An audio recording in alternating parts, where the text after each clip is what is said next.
Meu nome é Felipe Persigo e nesse vídeo eu quero te ensinar quem foi Satoshi Nakamoto e qual foi o white paper que ele publicou que ficou tão conhecido mesmo 12 anos depois da sua publicação. Então presta atenção nesse vídeo que eu tenho certeza que você vai curtir. Bora lá!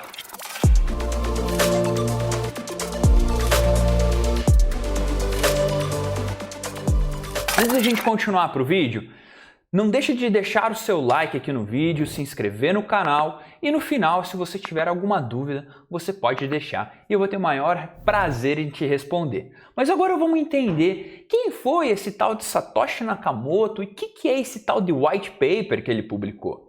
Para quem não sabe, um white paper ele é um documento, assim como um artigo científico, que é responsável por apresentar uma ideia, por trazer um conceito. Então essa pessoa, no caso o Satoshi Nakamoto, ele trouxe uma ideia, ele trouxe um conceito, ele defendeu a sua ideia, provando de A mais B que a sua ideia iria funcionar. Então eu poderia dizer que o white paper ele é como se fosse um artigo científico, onde você traz a ideia, o conceito, defende, explica para as pessoas e aí coloca em prática. Então isso é um white paper. Mas qual será que é o white paper que o Satoshi Nakamoto fez, apresentou? Vou te contar uma história para vocês a respeito do Satoshi Nakamoto e eu tenho certeza que você vai entender o que eu estou querendo dizer aqui.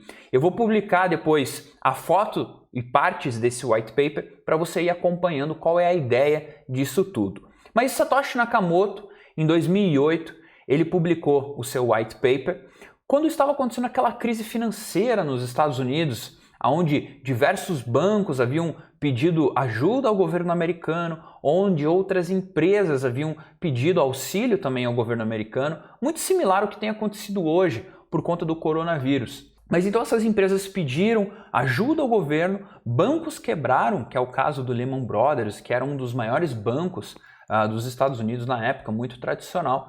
Então o governo ajudou, acabou imprimindo dinheiro em 2008 e ajudou essas empresas. E aí um conjunto de pessoas chamada cyberpunks, então punks digitais, vamos assim dizer, cibernéticos, né? Essas pessoas acabaram ficando bravas com toda essa atitude do governo. E o que eles fizeram? Eles se juntaram e criaram um meio de pagamento juntamente com uma moeda totalmente descentralizada e sem uma autoridade central. Então qual que era a ideia desse projeto que eles inventaram? Seria uma moeda sem governo, que seria 100% lastreada em matemática, ela teria escassez, então com o passar do tempo a sua emissão ia diminuindo e ela teria uma quantidade limitada em toda a sua história.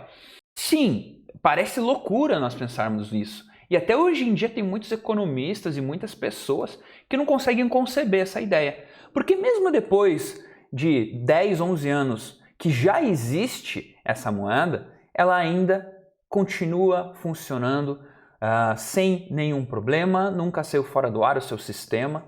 E aí então, o responsável por isso foi o Satoshi Nakamoto.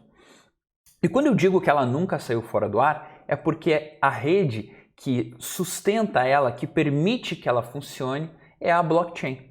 Então essa moeda é baseada em blockchain, ela é descentralizada, ela nunca saiu fora do ar. E quem é esse tal de Satoshi Nakamoto que eu estava falando, né? Então a gente entendeu o que é um white paper, a gente entendeu mais ou menos o que era a ideia, era um dinheiro, um sistema de dinheiro descentralizado. E o Satoshi Nakamoto, quem que é? Olha, essa é a pergunta de $1 milhão, talvez até mais, porque segundo alguns estudos, estima-se que o Satoshi Nakamoto ele tenha quase 10%, quase 5%, desculpa, de todas essas moedas em circulação, que hoje, a uma cotação de R$50 mil, daria 50 bilhões de reais em moedas. Então, é uma pergunta de 50 bilhões de reais e não de $1 milhão. Mas quem que é ele? Será que as pessoas já descobriram? Na verdade, que quando ele apareceu a primeira vez em 2008 e trouxe o white paper, ele acabou conversando com muitas pessoas nesse fórum de criptografia, que as pessoas conversavam para discutir assuntos de tecnologia e criptografia, né? E aí, em 2009, quando há o lançamento dessa moeda, acontece o primeiro bloco minerado, ele simplesmente desaparece. Houve algumas histórias que ele apareceu em um fórum lá por 2013, 2014, mas na verdade é porque o endereço de e-mail dele ele não tinha renovado a assinatura, e aí uma pessoa conseguiu ir lá e pegar o e-mail dele, mas todo mundo sabia que não era, porque essa pessoa chegou pedindo dinheiro nos fóruns, então não faria sentido ser ela. E depois foi comprovado que realmente não era o verdadeiro Satoshi Nakamoto. Então o paradeiro do Satoshi Nakamoto ainda é muito vago, ninguém sabe muito sobre ele. Uma pessoa que era mais próxima, entre aspas, que estava na primeira transação junto com Satoshi Nakamoto, se chamava Hal Finney. E o Hal Finney acabou morrendo ali por 2009, começo de 2009, 2010, não tem uma data certa. E até uma curiosidade aqui, o Hal Finney é uma pessoa que está na criogênese. Ele achou uma empresa de um colega dele e ele está congelado.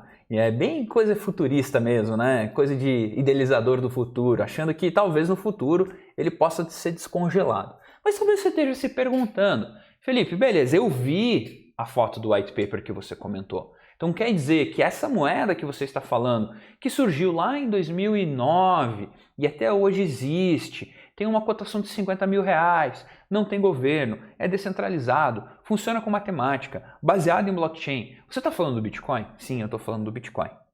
Tá? Então é disso que eu estou falando para vocês. Então aqui eu estou contando um pouquinho a história de como surgiu, quais foram os primeiros passos, quem foi o idealizador. E até hoje ninguém sabe, na verdade, quem é o idealizador. E isso é uma das coisas que mais intriga as pessoas e que, ao mesmo tempo, traz uma solidez para esse próprio mercado. Porque quando a gente fala que a gente não sabe quem é o idealizador, quando a gente fala que a gente não sabe quem criou, mas mesmo assim, 11 anos depois, está funcionando, nunca foi hackeado, puxa, tem tantas inovações por detrás desse projeto, é algo revolucionário. Então, se o Satoshi Nakamoto aparecesse hoje, ia impactar o mercado, obviamente, para o lado bom ou para o lado ruim, mas eu acho que pela questão da privacidade dele, ele não aparece. Então, pessoal, antes de a gente finalizar, não esquece de deixar seu like aqui no vídeo, se inscrever no canal e se você tiver alguma curiosidade para me contar sobre o Satoshi Nakamoto, se você acha quem ele é ou alguma coisa nesse sentido, não esquece de deixar nos comentários. Pessoal, até o próximo vídeo.